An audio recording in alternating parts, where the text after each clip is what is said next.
Ángel Viñas, catedrático jubilado de la Universidad Complutense, es el historiador más reconocido de la Segunda República Española y el que ha estudiado con más éxito las razones que llevaron al golpe de julio de 1936. Ha demostrado las vinculaciones entre la monarquía borbónica y el fascismo italiano y reconoce que el triunfo de Franco en la guerra sumió a España en su más larga noche, pero tampoco le han dolido prendas a la hora de reconocer los errores de la República. Gracias por acompañarnos aquí en La Frontera, profesor Viñas. Muchas gracias, encantado de estar con vosotros. Profesor, me da la sensación de que los estudiosos serios del franquismo tienen que dedicar una parte importante de su tiempo a demostrar las fakes, es decir, las mentiras en la explicación de aquel periodo. Sí, es correcto. Mira, los fundamentos fácticos, por así decir, de la historiografía franquista son falsos. Si los fundamentos fácticos son falsos y se demuestra que son falsos, la superestructura ideológica que se fundamenta sobre esos supuestos falsos se derrumba. No es que yo lo quiera hacer, es que yo soy un historiador que va a archivos. Toda mi vida he ido a archivos. Y bueno, me fío de lo que otros historiadores han escrito hasta cierto punto. Yo contrasto en la derecha y en la izquierda, por supuesto, ¿no? Usted ha planteado, sin embargo, que hay consensos sobre el periodo, sobre la Segunda República y la Guerra Civil, entre los historiadores. La República Española, no hay que olvidarlo, fue una ruptura importante con respecto a la continuidad histórica de la sociedad española. Y como fue una ruptura importante, no quiero decir total, ¿no? La ruptura total, a la ruptura más total se llega ya durante la Guerra Civil. Pues eso es muy difícil, ¿no? Que genere un consenso, sobre todo cuando en España no se ha procedido como en otros países europeos que han pasado por dictaduras totalitarias y se ha hecho un esfuerzo sostenido desde la educación pública por tratar de comprender el pasado, ¿no? Yo francamente me fijo siempre en Alemania y Francia. Yo creo que no hay que inventar la rueda, ¿no? Más o menos lo que ellos han hecho, pues bien o mal, con sus características, peculiaridades y demás, pues es una cosa que se podría haber hecho en España. No durante el franquismo, claro. No olvides, la guerra civil no termina en el año 39. No termina en el año 39. Hay gente que dice que termina con el franquismo. Bueno, yo creo que hay una buena parte de razón en eso. Es decir, porque Franco se despide fusilando. Soy un niño del franquismo. Yo nací en el año 41. Por consiguiente, me eduqué en el sistema educativo español del franquismo. Lo que había era una historia apologética de la dictadura y condenatoria de todo lo que no fuera el franquismo. Una de las justificaciones para el golpe fue que la izquierda estaba amenazando la Segunda República. ¿Eso es cierto? No, no es cierto. Mejor dicho, había una izquierda que no estaba demasiado conforme con la República. Esa izquierda era esencialmente la izquierda anarcosindicalista. En el bienio progresista, entre el año 31 y 33, hubo varias revueltas anarquistas de mayor o de menor intensidad. Fueron fácilmente dominadas. Asturias. La Revolución de Asturias es un capítulo, no voy a decir aparte, pero es un capítulo muy singular, exhaustivamente estudiado. Fue esencialmente una revuelta obrera, ¿no? que tuvo lugar en Asturias, en donde encima había dinamita. La izquierda nunca fue un peligro, un peligro existencial, quiero decir, para la República. El que fue el peligro existencial fue la conspiración monárquica fascista. Ese fue el peligro existencial para la República, como se demostró en 1936.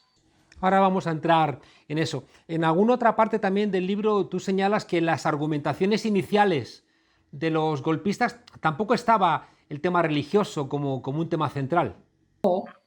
Yo creo que hubo una distribución del trabajo. No olvides que los conspiradores militares, la UME esencialmente, estaba manipulada por los monárquicos. Estaba manipulada por los monárquicos y los carlistas, las dos ramas monárquicas. Y para excitar los ánimos de la oficialidad o del ejército, la Iglesia, francamente, la sedicente persecución religiosa, que no la había, ¿no? Eso no excitaba los ánimos. Lo que excitaba los ánimos era la revuelta comunista, la revolución comunista, la España roja. Entonces, eso es lo que se circulaba por las guarniciones. Ahora bien, el debate, Acción Española y la prensa en general de derechas no hacía tanto hincapié en la revuelta comunista como cuanto en el desorden público y en la persecución religiosa y en el asalto a la familia. En definitiva, yo creo personalmente, mientras no se demuestre lo contrario, que hubo una división del trabajo. El tema de la cruzada es como una argumentación legitimatoria posterior. Absolutamente, absolutamente. Además, es curioso notar que, claro, cuando estalla el golpe fracasa, el gobierno de la República arma al pueblo. Todavía hoy se discute mucho si eso fue una buena o una mala acción, pero en fin, o una acción adecuada o no adecuada. Yo personalmente creo que no había otra, pero admito que se pueda tener otra opinión. Y con el pueblo en armas, con la sublevación en marcha, entonces empieza la represión contra los sublevados. Observadores extranjeros, como por ejemplo los británicos, ven en ello la confirmación de sus pronósticos, una self-fulfilling prophecy.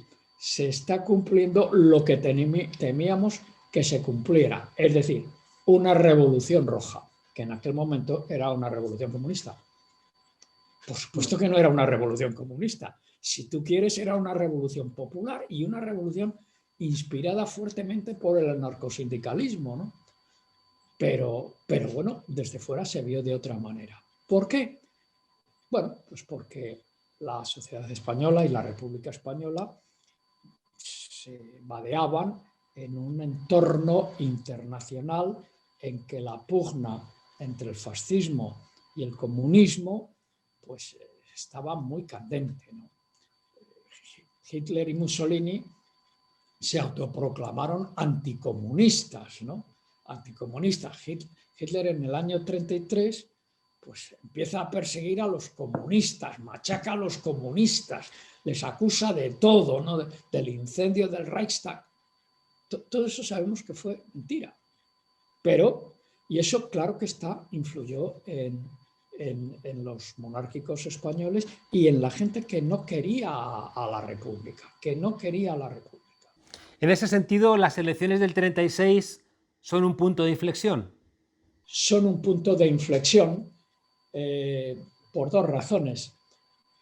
Primero porque, claro, llevaron a la izquierda al poder, a la izquierda republicana, ojo, no a la izquierda republicana, a la izquierda burguesa republicana, izquierda republicana y Unión Republicana. Si hubieran ganado las derechas, probablemente no habría habido guerra civil. ¿Para qué? ¿Para qué?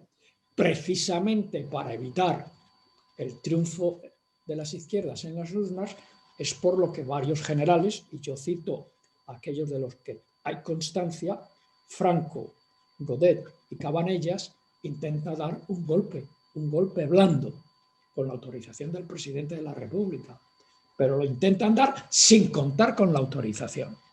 Esto es lo que yo creo que hasta ahora no se había documentado, y yo lo he documentado gracias a que hay un expediente en el Archivo Militar General de Ávila. Si no lo llego a encontrar, tampoco lo hubiera documentado, ¿no?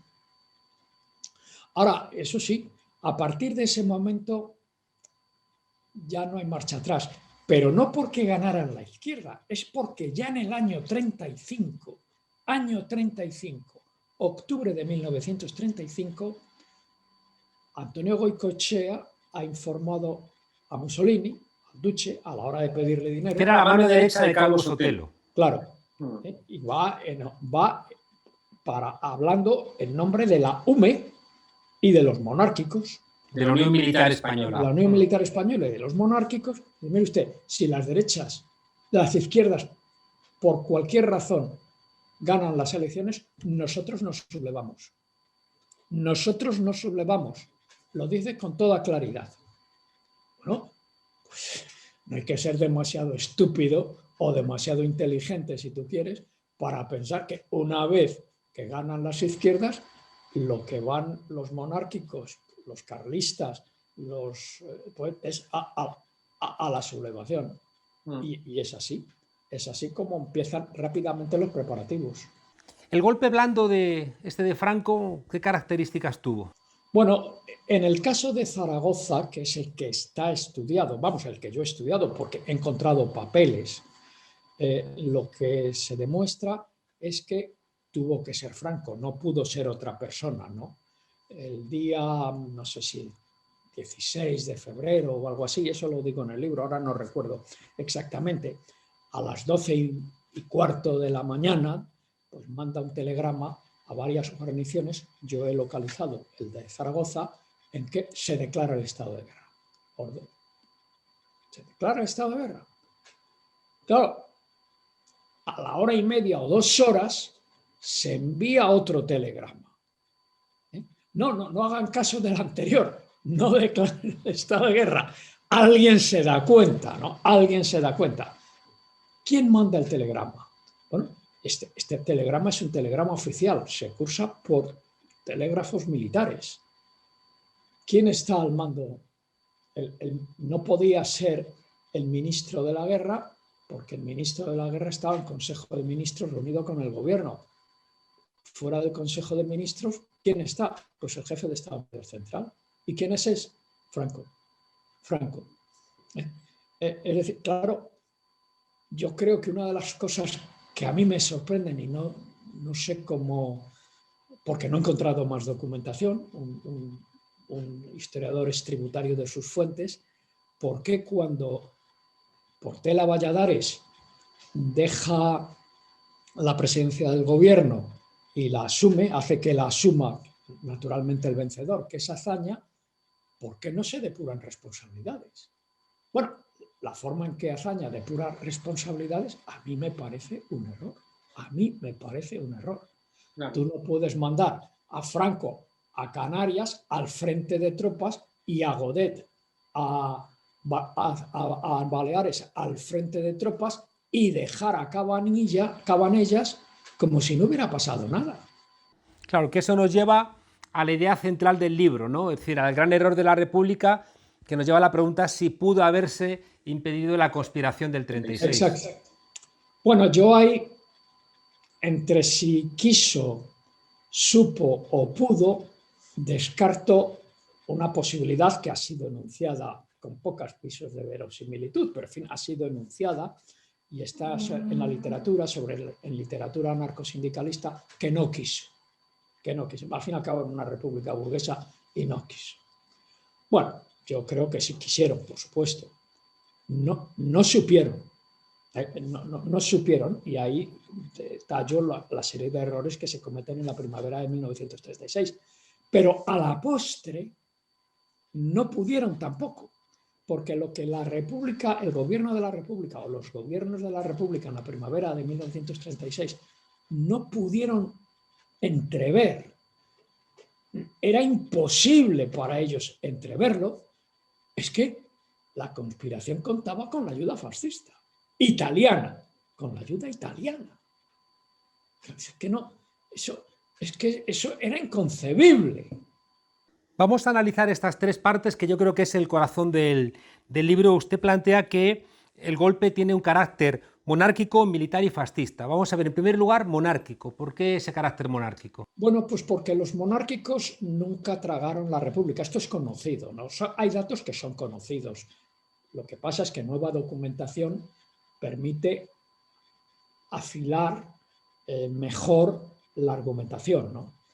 Desde el primer momento los monárquicos declararon la guerra a la República. Otra cosa es que pudieran hacerlo, claro, ¿no? Esto llevó un tiempo de maduración, ¿no? Entonces fue evidentemente monárquico, porque eran los que primero conectaron con el apoyo de una potencia extranjera ya en el año 1932, los que manejaron a la UME y los que prepararon los espíritus para la sublevación. Fue militar porque lo tenían que hacer los militares.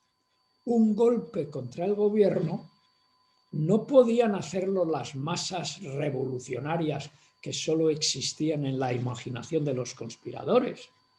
Si las masas revolucionarias de Asturias, por ejemplo, no pudieron contra el gobierno, las masas contrarrevolucionarias no hubieran podido tampoco contra el gobierno de no haber contado con los militares. Los militares tenían que dar el golpe. Ahora, era fascista porque lo que a los monárquicos les interesaba era restablecer la monarquía, restaurar la monarquía. Esa era la idea central.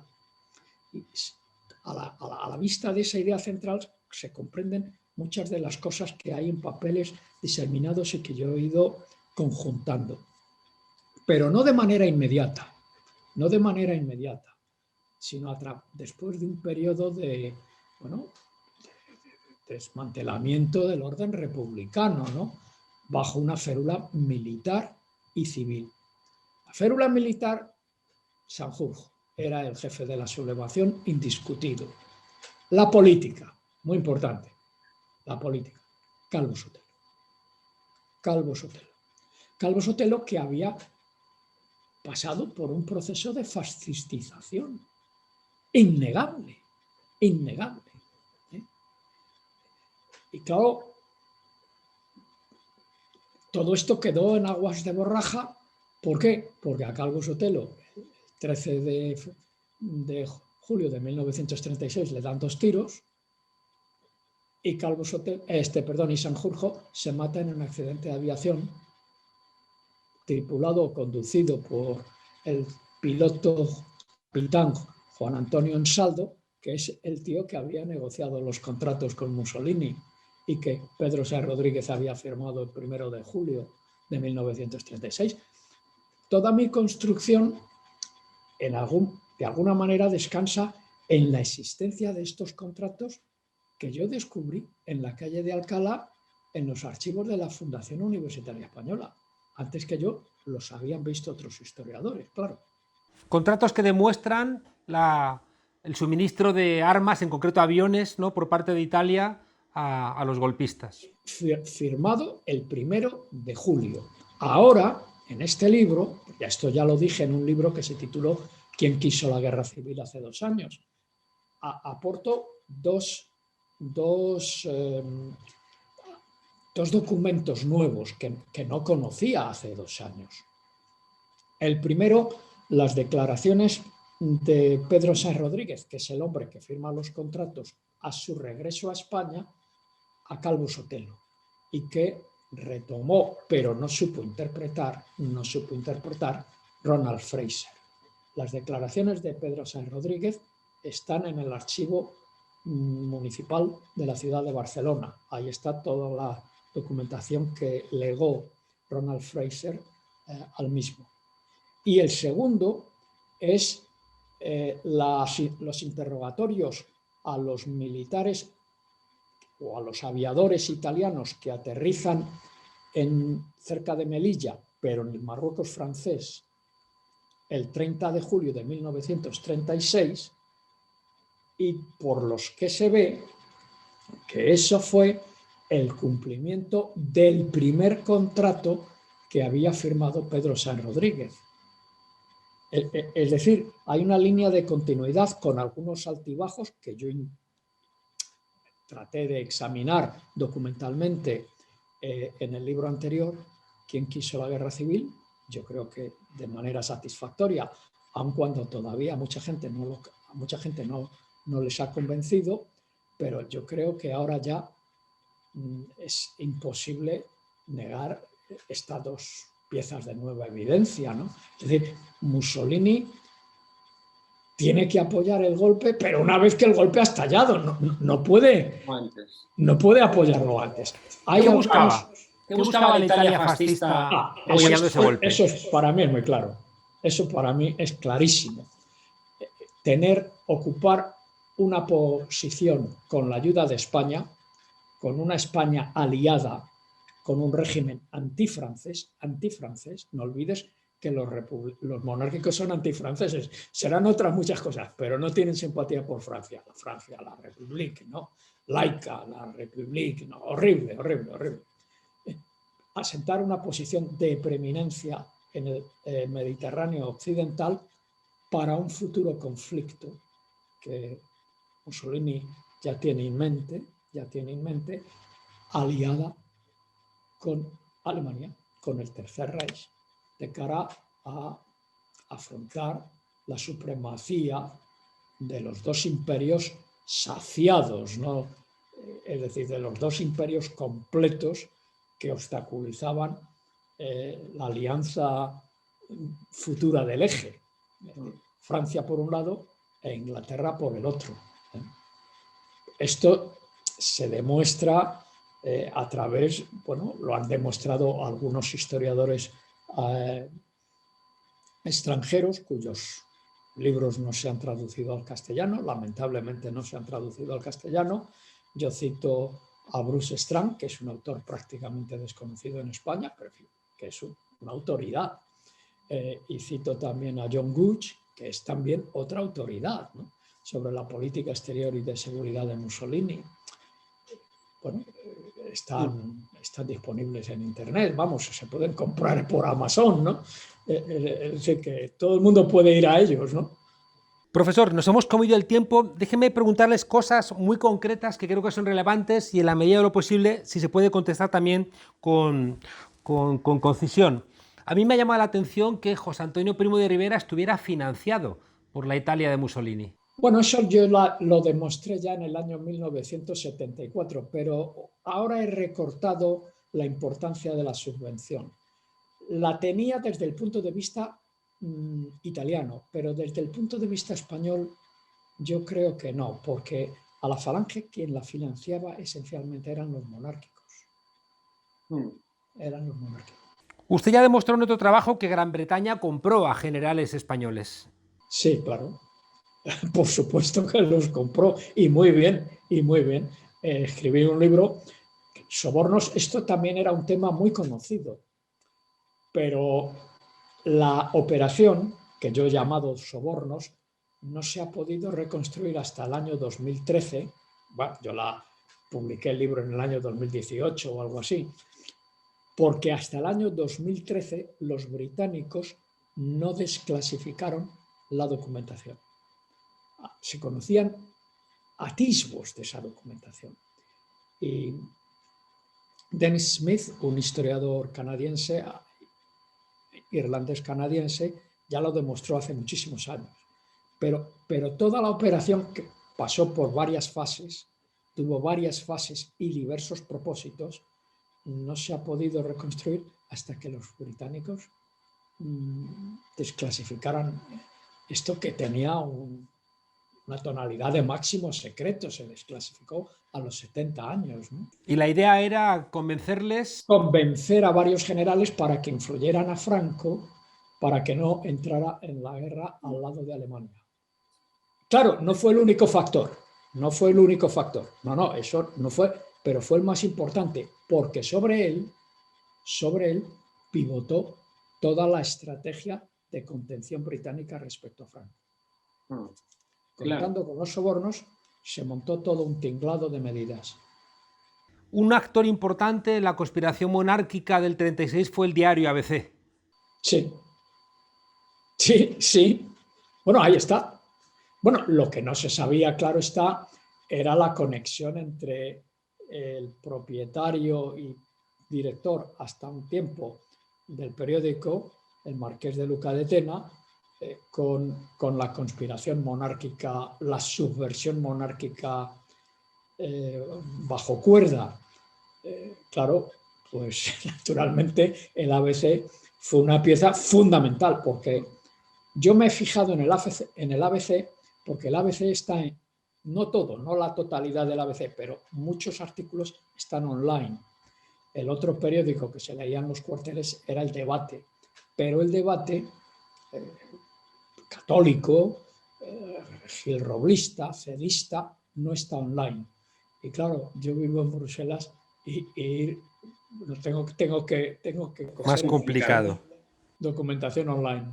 Usted también es crítico desde un punto de vista democrático con el papel de Gran Bretaña y de Francia respecto del golpe del 36. Sí, claro, muy crítico, pero desde hace muchísimos años.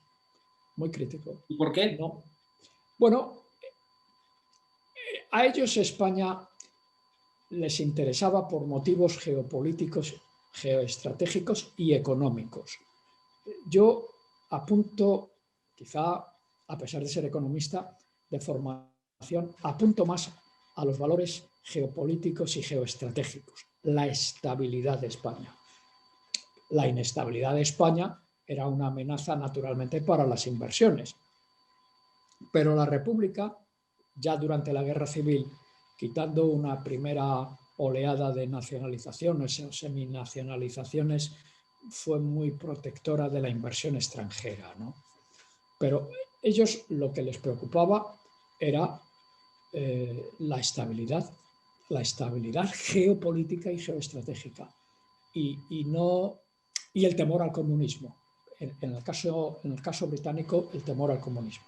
Se une a ello también que la embajada británica en los últimos meses de la República en paz estaba en manos de un incompetente, de un embajador incompetente, que impuso a Londres sus preconcepciones ideológicas. Su mirada, ¿no? Casi para cerrar con el corazón del libro, ¿el papel de Azaña fue tan luminoso como han querido presentar otros historiadores o no fue así? No fue luminoso. No fue luminoso. La postura de Azaña es difícil de entender porque él no dejó papeles. Él no dejó papeles de este periodo. Y por consiguiente hay que hacer inferencias. Las inferencias que yo hago apuntan en dos o tres direcciones. La primera, un cierto desprecio hacia los militares, como se manifiesta en el caso de Godet, cuando le traslada a Baleares y le comenta al embajador francés: hemos enviado a Godet a Baleares, donde tendrá tiempo de tomar el sol en las playas de Formentor. Bueno, eso es lo que dice el embajador francés a sus autoridades en París. Yo no me lo invento, ahí está, ¿no? Eso a mí me suena un poco a desprecio. Segundo lugar, él en las pocas cosas que escribe sobre el periodo señala que los militares, y cita a 3 o 4 nombres, entre ellos Queipo de Llano, Cabanellas y López Pinto, una señora que no conoce ni su padre, pero que tuvo un papel muy importante como gobernador militar de Cádiz, le engañaron miserablemente. Se fió de ellos y le engañaron. Y la tercera, francamente, que él no supo aquilatar en el periodo en que fue presidente del gobierno y ministro de la guerra, la importancia de la conspiración. Y esto es lo que a mí personalmente me plantea más interrogantes, porque él había montado unos dispositivos de seguridad en el exterior y en el interior, sobre todo en el interior, para que le alertaran de las tendencias subversivas en el ejército. Y por consiguiente, cuando llega a la presidencia del gobierno y encarga de la cartera de guerra al general Masquelet, otra figura a la que yo pongo un gran interrogante, es que no pide información, no les da la información. En el Estado Mayor Central, que ha dirigido Franco, hay una sección Servicio Especial desde el año 1932-33 que se preocupa de seguir la subversión, las actividades subversivas en el ejército. y sigue las actividades de la UME. Curiosamente, las informaciones sobre de la SSE, de la Sección Servicio Especial, prácticamente se paralizan a partir del mes de febrero o marzo de 1936. Bueno, puede ser que yo no las haya localizado. Digo, siempre hay que buscar, ¿no? Pero también puede ser que el jefe de la sección Servicio Especial, un teniente coronel, cuyo nombre no recuerdo nadie, no sabe nadie, no lo ignora todo el mundo, el teniente coronel Huguet, Antonio Huguet, pues se pasó a los sublevados, ¿no? Que me imagino que por alguna circunstancia, ¿no? Es decir, hay todavía interrogantes, pero las interrogantes son ya muy limitadas. Son pequeñas. Son muy limitadas. Ángel Viñas, el gran error de la República ante el ruido de sables y la ineficacia del gobierno. Profesor Viñas, uno tiene la sensación de que toda la lectura de aquel momento sigue teniendo una enorme presencia. Yo lo veo, ¿no? Algunas fuerzas políticas que están reclamando la necesidad de una república como un intento de recuperar ese proceso de modernización de España que supuso a la república, pero al mismo tiempo a mí me extraña cómo fuerzas políticas de la extrema derecha recuperan a historiadores como Stanley G. Payne, ¿no? Y lo hacen como el gran valedor de la interpretación de aquel proceso. Bueno, yo desde luego discrepo fundamentalmente de Stanley Payne, ¿no?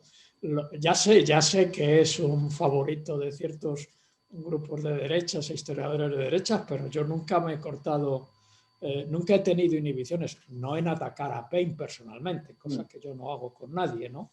Pero sí de discrepar. Pero es que Stanley Payne es una persona que no ha entrado nunca en un archivo. Y yo creo, yo soy como Santo Tomás, ¿no? Tengo que ver para creer, ¿no? Creo que sin los archivos no se escribe historia. O por lo menos no se abre camino en historia. Esa referencia de la República como un intento de llevar a España a Europa sigue vigente. Sí, totalmente. Totalmente. Bueno, cuidado. Estamos en Europa. Estamos con todas sus ventajas y todos sus inconvenientes. Estamos en Europa. No hace falta la República para llevar a España a Europa. Estamos en Europa.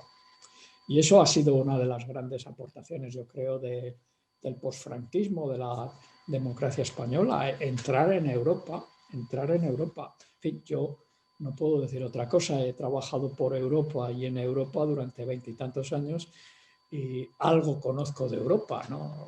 No es que sea el paraíso terrenal, pero bueno, tampoco es el desastre.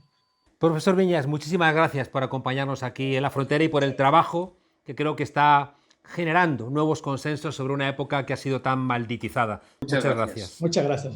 Muchas gracias.